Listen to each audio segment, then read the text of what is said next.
ನಿಜವಾದ ಭಕ್ತನ ಲಕ್ಷಣಗಳನ್ನು ಇಂದು ನೋಡೋಣ. ಒಂದೆರಡು ಲಕ್ಷಣಗಳನ್ನು. ನಿಜವಾದ ಭಕ್ತನು ಯಾರನ್ನು ದ್ವೇಷಿಸುವುದಿಲ್ಲ ಮತ್ತು ಅತಿಯಾಗಿ ಯಾವುದಕ್ಕೂ ಅಂಟಿಕೊಂಡಿರುವುದಿಲ್ಲ. ಅಂದರೆ ನಿಜವಾದ ಭಕ್ತನು ಎಲ್ಲರನ್ನೂ ಪ್ರೀತಿಸುತ್ತಾನೆ ಮತ್ತು ಅವನು ಸದಾ ದೇವರ ಧ್ಯಾನದಲ್ಲಿರುತ್ತಾನೆ. ಅವನು ಲೌಕಿಕ ವ್ಯವಹಾರದಲ್ಲಿ ತೊಡಗಿದ್ದರೂ ಕೂಡ ಅದಕ್ಕೆ ಅಂಟಿಕೊಂಡಿರುವುದಿಲ್ಲ. ಯಾವುದೇ ಕಾರಣಕ್ಕೂ ಅವನು ಅದನ್ನು ಬಿಡಲು ಸಿದ್ಧನಾಗಿರುತ್ತಾನೆ ಮತ್ತು ಯಾವುದಕ್ಕೂ ಆಸೆ ಪಡುವುದಿಲ್ಲ.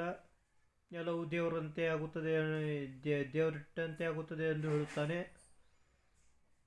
ಮತ್ತು ಇದಕ್ಕೆ ಬಸವನು ಎಲ್ಲ ಭಾರವನ್ನು ದೇವರ ಮೇಲೆ ಹೊರಿಸಿ ನಿಶ್ಚಿಂತೆಯಿಂದಿರುತ್ತಾನೆ. ಇದಕ್ಕೆ ಬಸವಣ್ಣನವರ ಒಂದು ವಚನವನ್ನು ಉಲ್ಲೇಖಿಸಬಹುದು. ಎನ್ನ ಹಾನಿ ವೃದ್ಧಿ ನಿಮ್ಮದಯ್ಯ, ಎನ್ನ ಮಾನಾಪಮಾನ ನಿಮ್ಮದಯ್ಯ, ಎನ್ನ ವಾಮಕ್ಷೇಮ ನಿಮ್ಮದಯ್ಯ.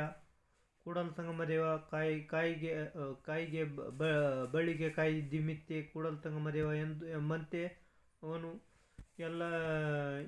ಎಲ್ಲವನ್ನು ದೇವರಿಗೆ ಅರ್ಪಿಸಿ ನಿಶ್ಚಿಂತೆಯಿಂದ ಇರುತ್ತಾನೆ.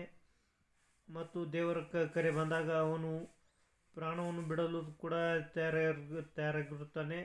ಇದು ನಿಜವಾದ ಭಕ್ತನ ಲಕ್ಷಣಗಳಲ್ಲಿ ಒಂದಾಗಿದೆ.